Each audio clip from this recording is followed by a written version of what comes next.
It's the Banana and Bears Rugby Pod. Welcome everybody to episode 3, season 2 of Banana and Bear Rugby Podcast, the rugby adjacent lighter side of rugby, where we are covering in this season the women's TikTok Six Nations. I'm of course Tom O'Mahony, and the person adding actual rugby ballots to this whole thing is Anna Caplici, or Annie Capeless, as we call her here in Tipperary. Well, have you? I just imagined you were going to have a pint or something this evening. I don't know. I had a Guinness over the weekend, and I thought of you. I said, "Jesus, I'd fair love this now." It was nice. No, I actually do you know what? I've a couple of Estrella there waiting to be drank, but I'm training, sure. Oh Jesus, yeah. I'm running for the first time tonight, so fingers crossed and the toes crossed. The balls to your feet. I looked into that because I was asking the sister about it. She'd kind of know about bodies and stuff. She's chopped open a lot of dead bodies. Would you believe? She's right. Doctor in neuropharmacology. So she teaches medicine she teaches kind of opening heads and bodies and chests and stuff to medical students. So what a job, my God. Well, she'd be trying to come up with new drugs as well to kind of keep you on the straight and narrow. Like, Yes. I said to send them on. I says myself and Anna will try them out. It'll be the finest. The drugs or the cadavers. Whichever should look. She said actually it was way harder because people don't look like people. Well, they do, but they kind of look a bit blue and a bit rubbery. But she's dogs. She started on dogs first, and that was very tough. Yeah. Yeah. My friend actually told me a funny story that when she was studying medicine, a few of them were in class, and there was a fella she fancied, and she came to the class with sandals on because it was hot, but that day they were looking at a dead body, and the lecturer said he was pointing to all the different bits, and he was like, here you can see that the body has hairy toes. That's a really good sign of some kind of vitamin in your body. You see there, Beep's name has got hairy toes.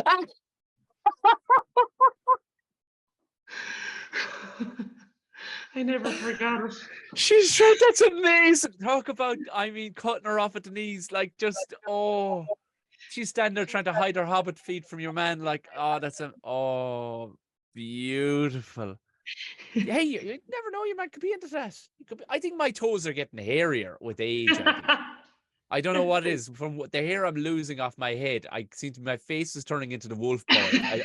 My beard now stops 10 millimeters from underneath my eyes, and I'm getting hairy toes. I don't know what it is. I never had hairy toes. I never had hair on my legs either. The front of my legs. Jesus, yeah.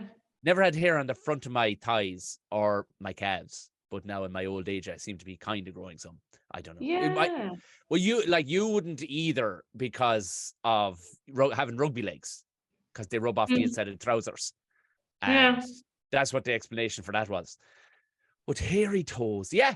Anyway, I was asking her about the balls under your... I said, do you have like a set of ball bearings? And she goes, that's exactly what they are. So she got very deep into it then. She started really explaining things. I was like, oh, geez, some of these words I've never heard of them before. You've learned a lot. Sesamoids, they're called. Someone told me, because I told someone about them, and they were like, looked them up because they'd never heard of it before either. And they're actually it comes from the name sesame, like the sesame seeds, because they're like sesame seeds. Oh. Yeah. I guess. I listen, at the very beginning of this podcast, I almost promised that nobody would learn anything at all from us, but it would seem we're learning serious. Well, there's not an us here. You're learning from that. You're learning from Anna. She's basically you learn nothing from me. You just learn how to sound like a fucking idiot. So, and how did it feel walking around and whatnot? And are you confident in a run? We'll see. It's hard to know. Kind of 1 minute you're like, jeepers, yeah, it's perfect, and the next minute you're like, Jesus, I don't know. So we'll give it a test tonight anyway, and all fingers and toes crossed. Hairy fingers and hairy toes crossed. That'll be the name of today's podcast will be Hairy Toes. And what? Oh, no. And there's no. Your friend will never forgive you. No, you haven't ratted her out, like, you know what I mean? No, I haven't. What would have been amazing is if the lecturer was my sister. That would have been amazing. Oh, she wouldn't do it to you. She wouldn't do it to you. Yeah, I think she said it was a man. I don't know. Of course it was, because where she was studying either, because that's Oh, fair enough. There's nothing you could do with the toe either. There's no strapping the bastard or anything. Sure, there's nothing you could do. There's not, like, it's so funny. Like, if a foot injury is so funny because you can't rest it, like, you have to use it all the time. It's similar injury to what Tricky has at the moment. Tricky's Adele McMahon, back row for Ireland as well. She's missed the Six Nations so far. Very similar injury. We were chatting about it. Same thing that she to get hers operated on. The sesamoid, like. This, by Jesus Christ, two people in the one. I know. In the one sport that we can speak about. I swear to God, we could go. For the millions of people that listen to this, I guarantee you, nobody's either heard of a sesamoid or broken their sesamoid or cracked their sesamoid or whatever the fuck you can do to it. There you go. How was your holy weekend? Were you look to be very holy? Jesus Christ! I tell you something. Those pictures you put up on Instagram, if those pictures showed up in below the Mason-Dixon line in America, there'd be some CNN news pitcasters. I know. The get up of the boys. I'm assuming they were boys. Like, no, so some girls as well. Like, it. I knew about it because the like my friends here were kind of basically we're in La Coruña. It's not a very religious town, so the tradition around that isn't massive around kind of Holy Weekend. So, but I went to visit my friend where she lives in a town kind of further inland, and they had processions. They have like Holy Thursday, like the Last Supper, Good Friday, all the different parts of it. What they have is, now I had seen it before, like from studying Spanish and from visiting Spain, I'd seen kind of elements of it. So I wasn't like, I knew what was coming, but it's still so scary just for people who don't follow me and who didn't see it. So basically everyone's wearing a mask. There's only like holes for the eyes, and on top of the head is a big tall cone. And the only other time you see this dress is when you see images of the Ku Klux Klan. Like, they seem to be the only two groups of people in the world who use it. But like, obviously for the Spanish, it's not scary. It's very traditional. They're called Nazarenos, like the people of Nazareth, basically. They're like representing the people of Nazareth. And they just to kind of, I suppose, dehumanize it or something. I don't know. Everyone wears like this mask and this tall cone in their head, and it's fucking freaky as fuck. I saw somebody, it was hilarious. So many replies to my Instagram being like, what is that?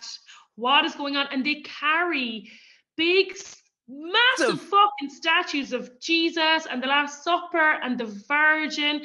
And like, yes, people are very religious, but it's just a huge tradition more than anything else. But there's kids playing drums and like tiny little Nazarenos, which look like tiny little members of the Ku Klux Klan. But like, it's terrible to talk about that because you feel like, I know, because I was like, should I be putting this up? Like, is this going to be really tricky? Like, there was some things that I didn't put up at all because I was like, I don't want this to, I don't know. I suppose you need to educate people, but like, fuck me, it was like, because I saw after you posted up and I liked it or whatever.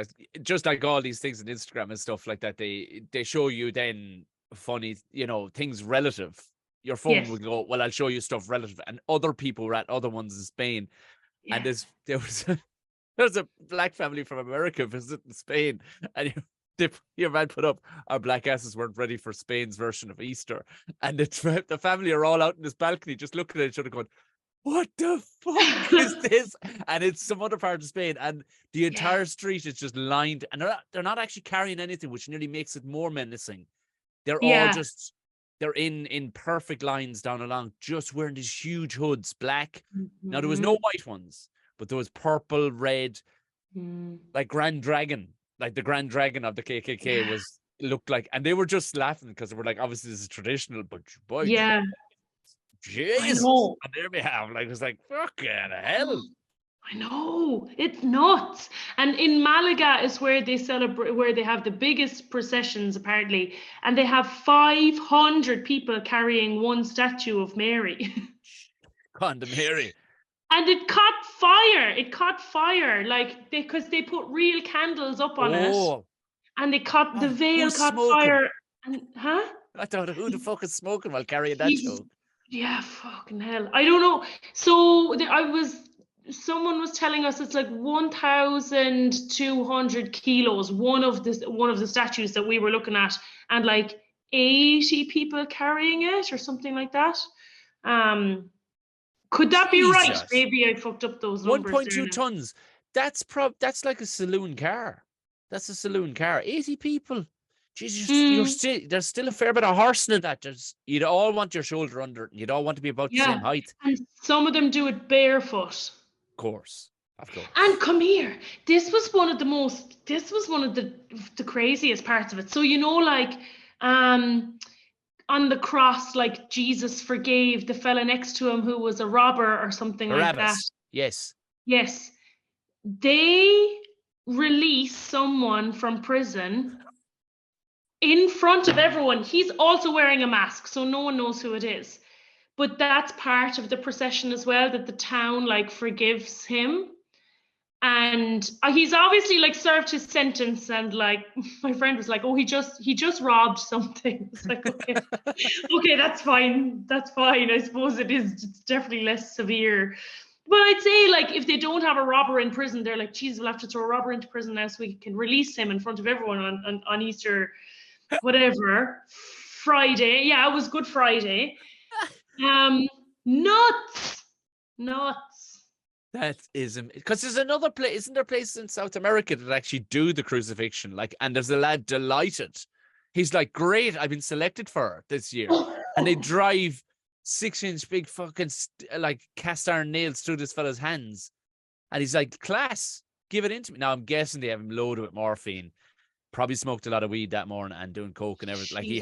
Like, but yeah, no, not to outdo you, but and I know no more about it. But your pictures were on, and then one of them had an inflatable dinosaur hanging off it, which I loved. It was very funny. The juxtaposition, like, of religious views. It was very funny because it was like very kind of somber and sincere, and well, certainly it felt that way for me anyway because of the masks. The masks make it so scary, but I think everyone else kind of enjoys us a little bit more because they're not as freaked out. So all the kids are like, there's a fella selling inflatable balloons, and there was like, especially when your man was being released from prison, you just look out across the crowd and like there's like floating SpongeBobs and like floating. Yeah, so one of them like was right next to the Last Supper, and these fellas were carrying the Last Supper up a hill, and it looked like the dinosaur was sitting at the table as well. Jesus, they're really so. And there's one part of it as well. Where like on Good Friday, on Good Friday. So after Jesus being executed, so the priest is like going through the whole story, kind of like any Good Friday mass. And you know the bit where Angel Gabriel, is it the Angel Gabriel? I don't know, some angel comes anyway, and he's like, run and get Mary. They have to run with the statue. And the statue was just like bobbing up and down, and everyone's like, but everyone was laughing. Everyone was like, oh, there they go, woohoo. And I was just like, this is nuts. And then someone else carries, 70 more of them carry Mary up the hill, and Mary and Jesus meet, and the angel is just there in the middle. Like, it is correct. It's like, would it not be easier just to put on a play, tell the story through one play, one performance? That's it. Maybe a matinee as well. Right? Yeah, right enough. Anyone could do that. But that's Europe, Free. That's why I love Europe. Yeah. When you were on my podcast and we talked about the crazy shit around Christmas, Europe just does whatever it wants. Like, we're stick to their westernized. Traditions. Yeah, we're so westernized, going, oh Jesus, with our saccharine sweet. oh, we'll have a few eggs now on Christmas Day. I know, Whereas, I know, and it's kind of disappointing for Spanish people, I think, to ask me, because they know that Ireland is, you know, one of the other very Catholic countries, or at least used to be in Ireland. So like, well, what are your traditions? Like, well, everyone wakes up in the morning and eats chocolate eggs, and they don't even want the chocolate eggs because they haven't eaten chocolate for 40 days, so they kind of don't really want chocolate anymore, but they just eat it because. So yeah, that's what we do. we went because the little fella, he loves mass, loves mass. Jeez. So he's like, "Can we go to mass?" I'm like, "Yeah, all right. If you want to go to mass, we can go to mass." He just loves it. I don't know what he loves about it. I think he just like when he goes around shaking hands. He doesn't really go to mass. He goes in and shakes hands with everybody that'll shake hands with him. Yeah. Just walks around for the entire. But then he's after learning. You talk about cultural crossover and scary moments and probably appropriation and stuff like that. He got very excited because he has his karate moves now from watching whatever shit he's watching, and the 3-year-old watches. And he got very excited. There was an Asian boy and inside, and he came over and he got so excited, and he shook him by the hand and brought him out. And in the middle of mass, wanted to show him his karate moves, because he figured if one man knows about karate, it'll be this chap. And I'm like, oh, Jesus Christ, how did you find the one Asian family in this tiny rural village? Where did you find, how did you? Oh, and I was apologizing to father. I'm like, yeah, he's like, and he was kind of like, I don't know karate. It's okay. I'm like, oh, I get it. I got it. Yeah, okay, all right. Like, oh, Jesus. Oh God. But if nothing else, it was nobody gives it. Like they're very easygoing people. But like, this is the Leccaroni. If Catholicism was heavy in the 80s and 90s in Ireland, it wasn't here. Sports came first here. Farming came second, and then like if there was shit to be, like a match on up with the pitch, match would be 10 minutes. That's the way, you know what I mean? Unreal. so things were, but that was it. Yes, ate copious amounts. No, I didn't. I ate copious amounts of beef. That's what I ate. Copious amounts of beef. Yeah. Roast beef. Oh, you'll have to sample it one of the days where the O'Mahony household is. If there's one thing you will ever get right, and you will never find better. It's the one thing you will never find better than a roast ribeye by Mary O'Mahony. Oh, Jesus Christ! 'Tis unholy what that woman does with beef. 'Tis unholy, scandalous. We're talking. You'll go back twice, 3 times, like. Yeah. Oh, bowled, and she just says, "Era, I just throws it on." You're like, you fucking don't throw it on. You don't. You damn well don't throw. I could throw it on and to come out like a sod of turf. Don't you give me that guff. So yeah. I kind of watched her the last day, and there's a load of paraphernalia goes on between the basting and the different times and this and that. But tis to be sampled. If the very least, I'll bring you a cowl sandwich of it the next day to be. I wanted to ask you, did you hear, I don't know if we ever touched on it briefly before, when I know we have a tiny bit of rugby to talk about, very, very little on this, even though it would seem people that message me seem to just love the chats. They'd go, the rugby sounded towards the end as well. That's class. Yeah. But I read an article the other day that they put it out to the public, the money people, who I think is HSBC, put it out quite a large survey about a women's Lions tour. How cool would that be? And it's coming back very positive, like in the 80% going. And these are the money people, basically, who would throw the dollars behind it. Like, where have you been? We've been talking about this for fucking years. I know. But now the money people are agreeing it's a reality. Yeah, it's funny. Yeah, it's funny because a couple of years ago they did what did they call it? Kind of like an investigation into like whether this would be feasible or whatever. So there was all these headlines there recently being like, Lions tour confirmed for women. And then like all of the things were basically just what you're saying there now, which is like the lads are like, yeah, that'd be great. So, and there's a load of comments underneath, so nothing's actually confirmed. Great. But I mean, if you can do barbarians, how does the this is something that actually has always puzzled me, and this I suppose kind of points and kind of nods towards what we're going to be doing after the Women's Six Nations, which is the how to rugby. How does the barbarians get selected? How, like, you're barbarian number what? Do you know what number you are? No, I don't know what number I am. So, but you're a barbarian. So yes, how does a barbarian get selected? And I mean, it's kind of, it's not a million miles off what the Lions is, isn't it? Worldwide too, I guess, is it?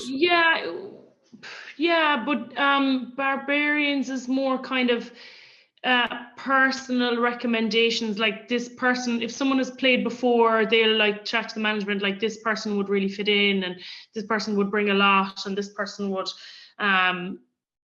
so whereas a Lions is definitely performance, fueled. In which case would make things very difficult. Like, how do you pick a team? How do you pick a team when England are as far ahead as they are? Yeah, like I guess so. Yeah. Should be.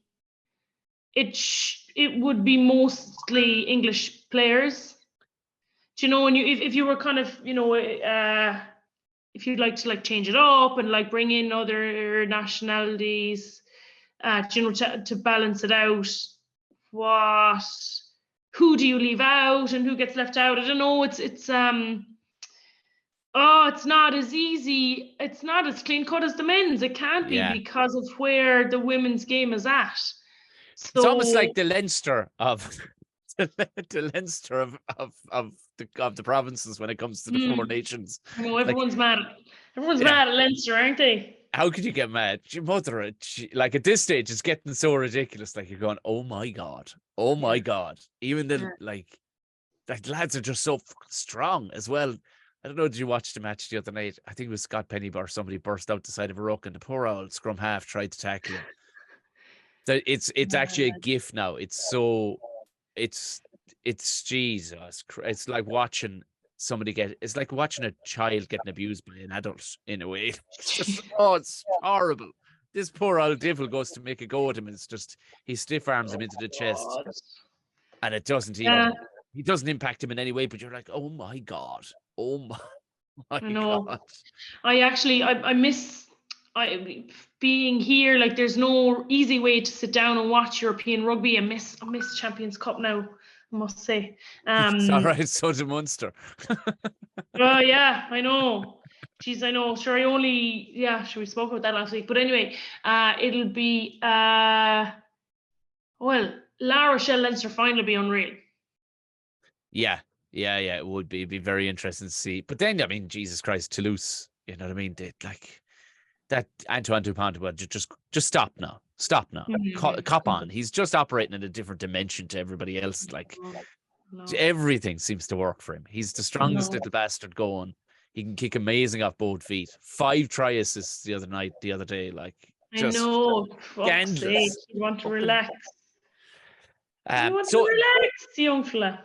But go back. That was your weekend. That was interesting. What is Easter Sunday like then? That must be on an epic scale then. There was only one procession then on the Sunday, I think. People are fucked by then, because apparently, like, the numbers of people involved are dwindling, so it's a lot of people having to do the same things over and over, and so the numbers are dwindling apparently. But Jesus, God, if that's the case, like, I shudder to think of what it used to be like, because we were there for hours because it takes so long. But Sunday, we didn't see any processions on the Sunday, I think. So but went for a stroll around. We went then to the coast, to a little town called Viveiro, and there's it's like the most northerly point of Spain. Okay.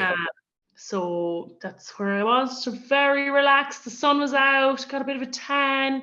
Came back to Corunna, and it was pissing rain again. So you can. It's literally January 22nd here. It's Is it? perishing cold, 6 degrees out, pissing No, down out. it's not. I swear to God, pissing No. down out of the heavens. Well, I'll tell you something now. Well, depending how the result this weekend goes, because we're playing this weekend, we've to win with a bonus point, which I think we're focused on enough that we can do, and we're depending on another team to lose without a bonus point, which is a big stretch. So let's see if it happens or not. But I might actually be leaving Spain next week. Oh, Jesus Christ. Yeah. Jesu Christe. I know. And now that you've said that, I'm...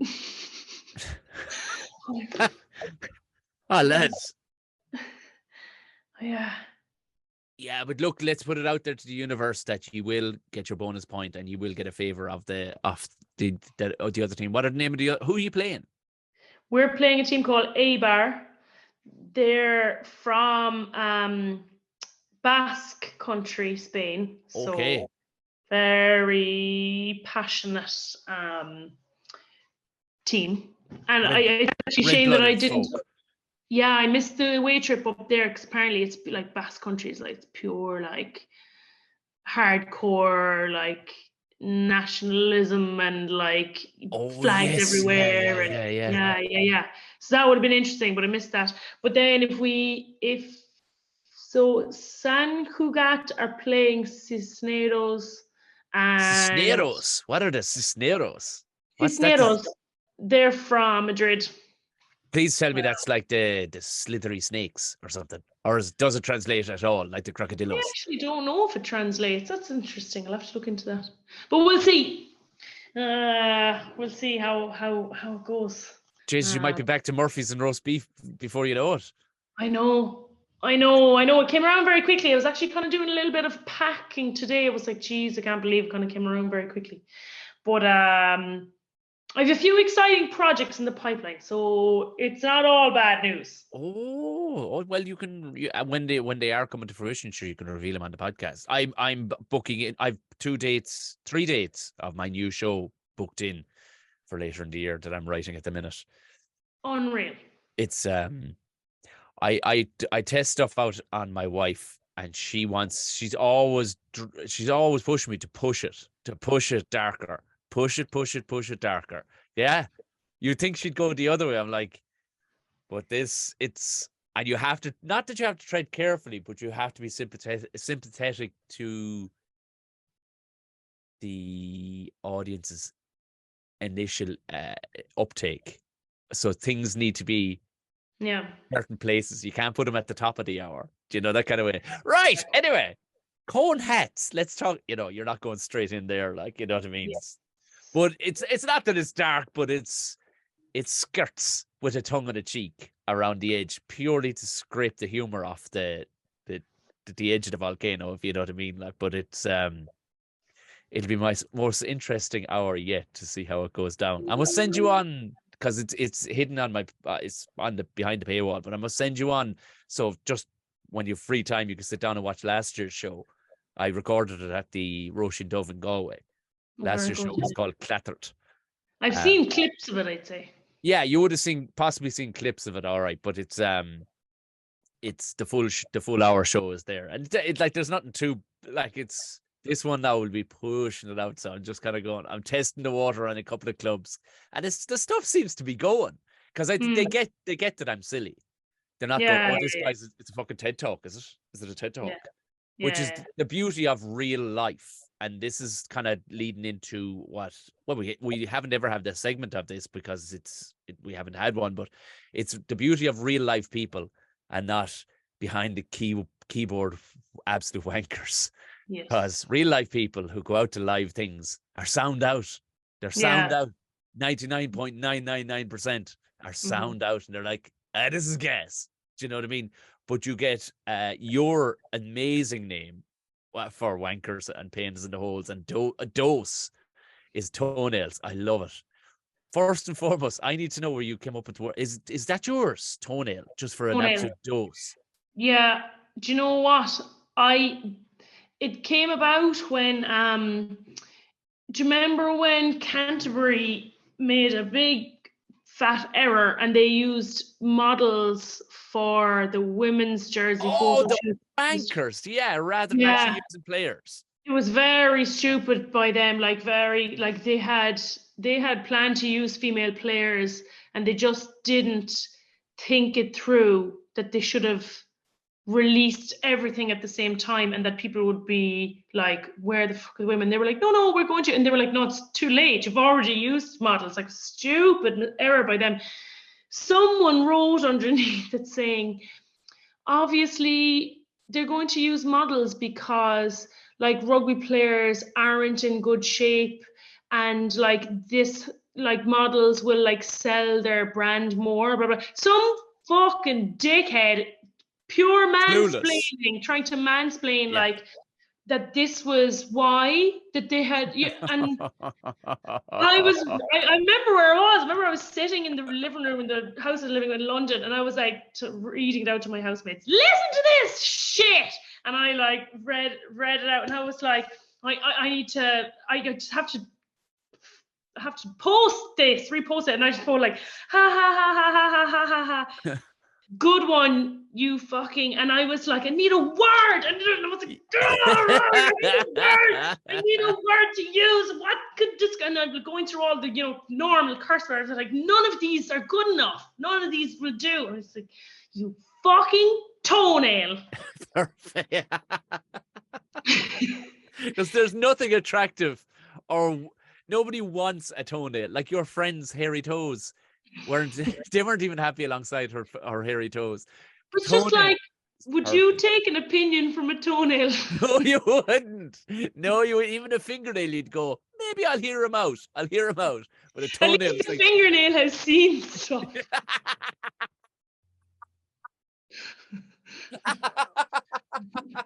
Toenail's just looking up the whole time like, you've just been hidden in a sock your entire life. Shut up, you know nothing. Yes, toenail. You have no clue. Back in your sock, you dirty. Every so often you take your foot off and your toenail is like shouting at women, get back in the kitchen. It's not 1953, toenail. Shut up and get back in the sock. Fingernails are so embarrassed. Specifically for like, I was about to say men, but it could be women too, like who. Oh, there are toenail women too. There are toenail. It's a beautiful word. Definitely. Who like here's the thing. Sorry, I'm gonna say it because it'll go out of my head. Here's the thing. A friend of mine, she's a comic, and she said the number one people that knock her back are women. Comics, and they're like, what the fuck? It's like, and they're toenails. You're like, shut the fuck up, you fucking clown. Yeah. You know what I mean? Shut up. Agreed. Sorry, cut you off because that was. But that's basically what it is. Critical of someone else when you actually have no idea. When you have no idea, essentially. Yeah, which is the worst type of bollocks. Like, just you're like, oh, at least if you knew what you're talking about, you go, okay, so you're an informed bollocks. I can appreciate that. But you're such a langer statement to come out that time. Guys, I think what you'll find is they're using models because they're trying to sell. Yeah, I know. We know they're trying to sell the product. They went about it the wrong way. Nobody, a fucking blind man could tell you they went about the fucking wrong way. Grand, use your models and lifestyles, but still, aspirationally, young girls or young boys looking at their heroes don't want to look at somebody they've never seen before who looks like every other generic fucko that models something. You know, I want somebody with a black eye. I want somebody with scraped knees because that's what rugby is like. Toenail, this was the beautiful league. We got our first ever toenail. We got it on, what did we get it on? We got it on TikTok. I put it up on TikTok. Oh, right. Okay. Yes. Oh, God. There's plenty of toenails on TikTok. Lots of applauses over on Instagram and thumbs up and yays and stuff like that. And same on TikTok. But Matt Parker 74, who has absolutely nothing on his page worth talking about, wrote... I can never, like now in fairness, to give him his credit, he tries to establish that I'm a fan of rugby up the top. But people who cannot punctuate correctly send me over the fucking edge. Don't ever write anything ever in public if you don't know where punctuations are supposed to go. So I'm going to read this exactly as. Is it a big long comment? Actually... No, it's not. It's just from a Red Roses fan. I'm glad you. This is after. Sorry, to context. This is a clip that we put up from last week's episode where Anna was talking about how she was approached to join English camp for training camp with England. There was a guy who had a plan in place for her. She was going to go to the World Cup with England, and it rounded up beautifully with Anna going, absolutely not. I couldn't be singing God Save the Queen and listen to the girls across the way singing Ireland's Call. I just couldn't. I could. Not a hope. And then put it up. A lot of people liked that because it was honest, and it rounded up quite funny too, because you were like, no matter how shy things were going at the time, I wouldn't change it for the world. And Matt Parker 74 with really bad punctuation. Go on. From a Red Roses fan, I'm glad you didn't as well. We have a strong enough selection English girls that deserve the opportunity before foreign players. No punctuations through the entire thing. But that's like that's what I was. Well, it's not probably not the point I was making, but it is kind of the point. Yeah, it is. Yeah, I have been like longing to play for Ireland. And picked the other team. It doesn't matter that it's England. It's the same for fucking Wales, Scotland, whatever. That's even worse. Is that he's reaffirming what you said. Like, it's almost like a shit friend, isn't it? Like, just it's just saying the wrong thing. Like, going, yeah. Well, I'm glad you didn't as well. Because like we've a strong enough selection of English girls here to deserve an opportunity before foreign players like you. So fair play to you for your decision, is what I'm trying to say. But the irony is, like, how...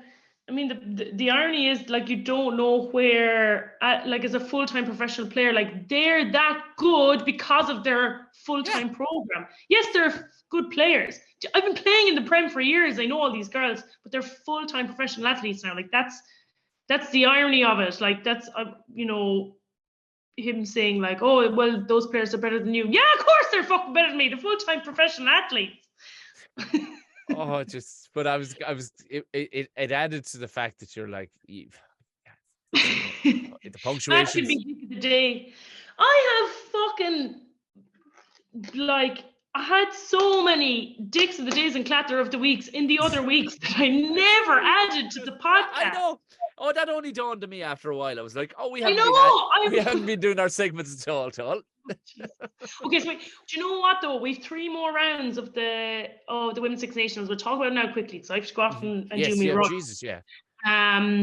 But Lilt also is still in circulation. Oh yeah, that was so interesting. Lilt, we spoke about Lilt last week, and then you found it, or someone found it for us. Davey Walsh, big fan of the podcast. He's a great man. He's one of the greats. It's a now Fanta version. It's called pineapple and grapefruit, but they haven't even changed the fucking lids. The lids are still Lilt lids, so they haven't run out of them yet. He loves the podcast. So just to cancel out what Toenail came out with, he said he's absolutely loved the Rugby pod. Genuinely going to miss it when it's gone. Don't put the fucking nail in the coffin just yet, Dahi. Don't put the toenail in the coffin just yet. There's all the crack I'd expect from the two of you. Insights to our class for a casual rugby fan like myself. Fucking effing love it. There we go. But yeah, sorry. Yes, we have the Six Nations coming up. The fucking what we're actually supposed to be here for. Yes. So what was interesting is that, I don't know, did you come across this a couple of weeks ago? But they suggested that they were going to change the layout of the men's tournament to 2 games, 1 weekend off, and then 3. I don't know, did you see that kind of suggestion put out there? And everyone was like, what? That's terrible. Like, they need to give the players a break and da-da-da. But that's what's happening in the women's 6 8. Like, no one was consulted. No one was consulted in the women's game on this. They just introduced it. Sorry, I've just taken off my sock again there, Anna. My toe wants to have a word with you. Like, let him run. Let him run all 5 games on a fucking trot. No break for the girls. Fuck them. Sorry, get back in your sock. For Christ's sake, you loud bastard. Just Back put in some your backward, sock. back in your sock, you backward fucker.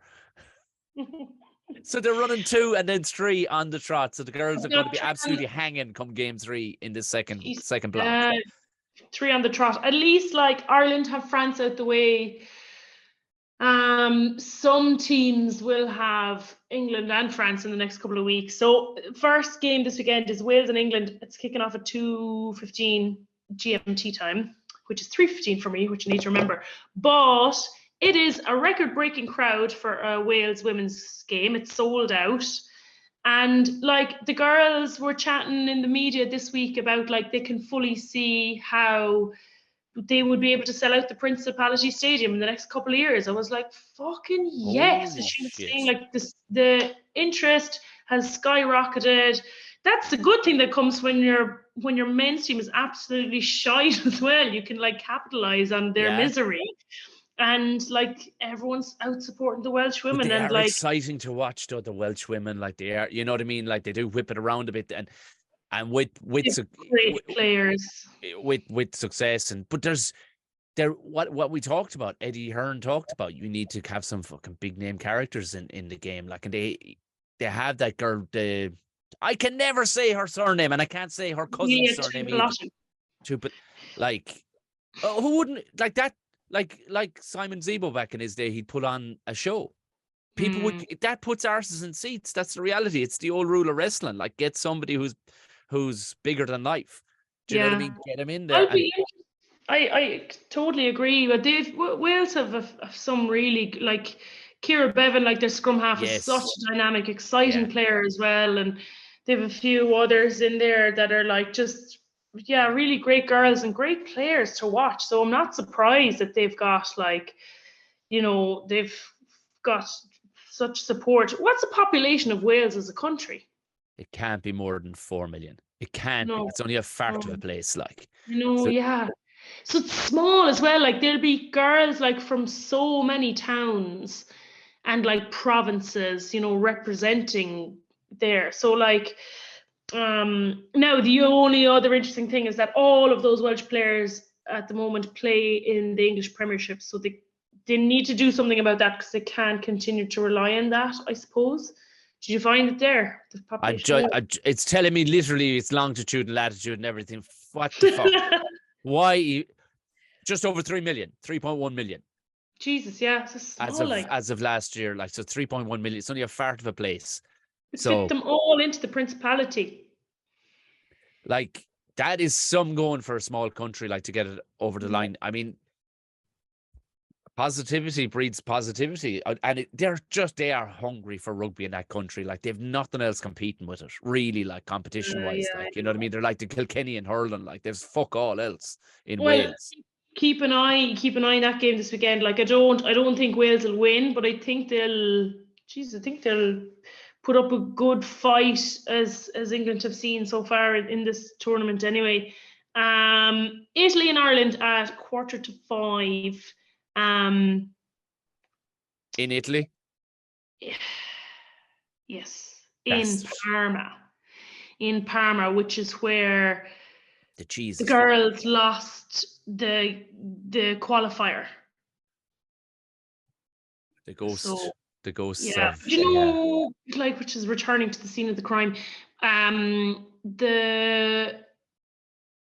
But like the girls are saying, like, I was listening to Niamh Jones chatting there, and she was saying like a lot of the squad wasn't there, so they're not going to have memory. So that's one of the good things about having like young, fresh players, is like they're like blissfully ignorant of like any of the kind of hardship that's gone on before. So like, fuck it. Do you know what I remember Parma for? What have I told you this before about the post-match meal in Italy? I don't think so. Please tell me there was Parma cheese. Parmesan? Was there? Fuck. No, listen to this, right?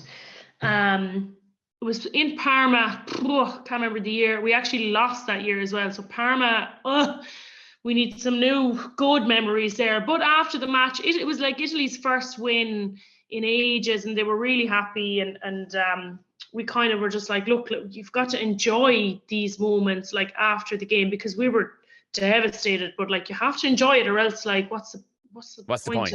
Yeah. What's the point? Or else you only have like miserable memories of your career, you know. So anyway, they brought us to. So after the match, they brought us to like this little, like underground restaurant. All of the walls were covered in Parma hams. So it was like a tunnel of Parma hams. Okay, hanging off to us, like oh my god, like it was so cool. Like it smelled a bit weird, but it was cool. And I'd be so into that, to be honest with you. I'm so into that already. This is cool. Then they had this like massive like platter of food, like stacked up, like arancini balls, Parmesan cheese, Parma ham, any kind of Italian tapas you could think of were all like stacked up. Lord. Oh my god, we used to like pile them up on our plates. And then our like liaison officer came over to us and he was like, don't eat too much, this is only the starter. And we were like, oh my god. And then they brought us upstairs and it was really cool because they had your number like set out where you were supposed to sit. Usually after a game they don't do that. So if you know, you just kind of go and sit with your team, or else if you have a friend in the other team, you might sit with them or whatever. But it was like, I was sitting opposite the Italian number 8, Brilliant. and the Italian 7 was next to me, the Italian 6 was next to me, and then the other girls there. So it was like dot. Everyone was split up and separated. All the Italian girls were drinking wine. We weren't, obviously. It was like this like red fizzy wine, like sparkling red wine. It was so You surely give it a sip, did you? Yes, yeah, I gave it a sip because I was like, what the fuck is that? But oh my god, these like Italian waiters came out scooping out all this pasta, different shapes of pasta, different sauces. Like, oh my god, it was sensational. Oh my, I know I'd be fit to bushed from what you're saying. Like, I'd be disgusting. Nobody would invite me back. Like, that's how I'd be, just a fucking hog in the corner. Oh my good God, that sounds like a carbohydrate fucking coma dream. That does. Yeah. Oh. Well, look at, regardless of there's fucking only 10 sandwiches on the go for the girls this weekend. Let's hope that like that, it's truth be told, this is a fight for 6th and 5th. Do you know what I mean? Yeah. No, never Italy was like, you know what I mean? They got to go Yeah. at it. I know. Oh, absolutely. Italy had France and England in the first 2 rounds, 2 massive games. So it's kind of hard to see where they're at, because at the moment we're judging everyone off where they're at versus the bottom 4 teams, kind of, you know, in England and France are away in their own lane at the top. So that's hard to know really where they're at. They were also at the World Cup. There's some brilliant players. We were talking about, and I always get her name wrong, Sarah Barrettine. I always get her name wrong because when she played against us, Ailsa Hughes, our scrum half, used to call her Pantaloni because she wears massive shorts. Why? I don't know. She looks like a soccer player. I like that. She's the one you were on about. Yeah, she's a million caps. I think this weekend is her 114th cap. Yeah, it's bananas, the amount of caps she has. Like, she's 37 or something mad like that as well. Like, which Jesus, like, fair play to her. But like, she, you know, she's unreal. Like, still has an engine on her and like so much experience. So I don't know though. Italy actually lost against Ireland at that qualifier that time. Italy are scared of Ireland, I think. So it is a good opportunity for Ireland to get some points on the board. Christ, yeah. So I'm looking forward to it, and I think the girls are as well. I think they're kind of having good vibes in camp, and they're like, fuck, look, we're taking the lessons we're learning and we're just going forward. They know where they're at. Like, there's no like, and just kind of keep plowing on. It's all you can do. And then we've got France and Scotland on Sunday. Be a nice way to round off the weekend. That's very interesting, because I want to really see where Scotland are at. Do you know what I mean? Yes. We know where France are at. Scotland looked good the last day against, like, that was the game of the weekend last week. That last one was Scotland and Wales, or Scotland and who were Scotland? Yeah, Scotland and Wales. Yeah, it was the game of the week. It was a fucking humdinger, and I'm just interested to see if France will take their foot off the throttle a small bit. Will they have the or will Scotland have an answer for him? Because everybody's going to have gotten better by now. Do you know what I mean? They'll have all trained together for a good 3 weeks at minimum 3 weeks at this stage, if not 5 weeks. You're right. I was reading as well about France. So they have Romain Ménager coming back into the squad, who was an absolute tank. Like, she'll absolutely rip it up. Her twin sister, the other Ménager. Like, I actually never knew anything about these girls until I went down to France to play against them in Toulouse, and I was like, that girl. I was like, she's everywhere. But sure, it was her and her twin sister on the pitch.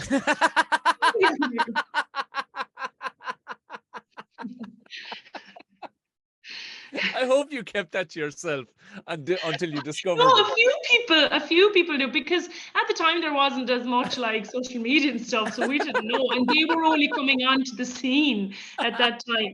It's like when someone came down to Bose and said, "Jesus, No, this is like someone came down to watch a Bulls game and they were like, Jesus, the number 3 is playing really well, but 3 was our sponsor. 3 was on the front of the jersey. The simplicity of it. So yeah, I mean, I keep an eye out too on the Scottish match and tell me if I'm wrong or I'm right. Now, maybe they have trained in the sunlight or from underneath whatever mossy crag they were in. But I love the fact that they didn't fake tan. I love it. I love that they just went, fuck it, I'm time. And they just, because even the men fake tan at this stage. You know what I mean? Like you're so funny. You need to keep an eye out for now, because the few Scottish girls that I know, they definitely always play with tan. Maybe there was a couple, but I tell you here and now, there was a couple of legs of pure banya, and it was class. I was loving it. I was loving the rawness of it, just going, yeah, haven't fucking time for that now. Haven't time for it. You know, I just love the old schoolness of it. Like, no. Bring back the sand tea. That's what I want. Bring back the sand tea, not the rubbery old yolk that they bring out. I want a little bucket of sand and a Scottish one kicking it over. Maybe she has a moustache as well. Because definitely has hairy toes. Definitely has hairy toes. Ireland 5:15 our time here in Ireland. You have to go to train and see how the balls on your leg are or on your foot are. 4:45 p.m. for Italy and Ireland, is it? Have I got that wrong? It's a 5:45 your time. 5:45 my time, 4:45 your time, according to the website. I'm have to close. I had it open and I had it closed down. Either way, if you're watching at 4:45, just stick around till 5:15 just in case it is that. Wales and England actually be juicy enough all weekend. It will be a juicy. Yeah, it's not going to. I don't see massacres either way. I don't see massacres happening. Yeah. What have gone on? You know, the 50-pointers. You know, where you get your arse slapped for 50 points. Like, I don't see any massacres over the weekend, so it'll start to level up a bit. And it'll just be interesting to see what lessons. Well, interesting from our point of view, to see what lessons and what training the Irish girls have been putting in, because like I said, they've been together now 5 weeks, 5 solid weeks together. Mm-hmm. Stuff should be, it's like positional play, just catch pass, the simple ripping it out ripping it across from the base of the rucks and stuff like that. That'll all have gotten a second or two faster. Now, that's not to say fucking Italy's won't as well. Absolutely, yeah. It'll make for a more enjoyable spectacle, I think, this third weekend. Now, as you said, it is bizarre that they're going to run them for 3 fucking weekends. You wouldn't do that to a fucking horse you don't even like. Jesus Christ. Yeah. They're going to run the arse off him for 3 fucking weeks. Yeah. We'll see what shape people are in afterwards. You have to go and test your sesame seeds. I have to go and shave my toes because I feel self-conscious now. And we'll reconvene next week. Exactly. So thank you all very much for listening. Please do share. If you would hit the 5 stars on Spotify if you are listening. If you could leave a comment on whatever one you're listening, whether it be Apple Podcasts or whatever else. Hit the bell icon so that our little voices pop into your phone automatically on a Wednesday morning. Other than that, Banana Capeless on Instagram, Tom O'Mahony Comedy on Instagram. Leave us a toenails or / no toenail comment in relation to anything you heard this evening. Oh, no toenails. No toenails, no toenails. But you know what? If you're going to be toenail, like, preface it with being, I am now a satirical toenail, and leave us the most toenaily fucking thing on Twitter. But tee it up. Maybe put it in inverted commas so we know that you're being satirical and not a complete fucking toenail. And best of luck with your sesame seeds. Thanks very much. I'll see you next week. Good luck. You what? It's the Banana and Bear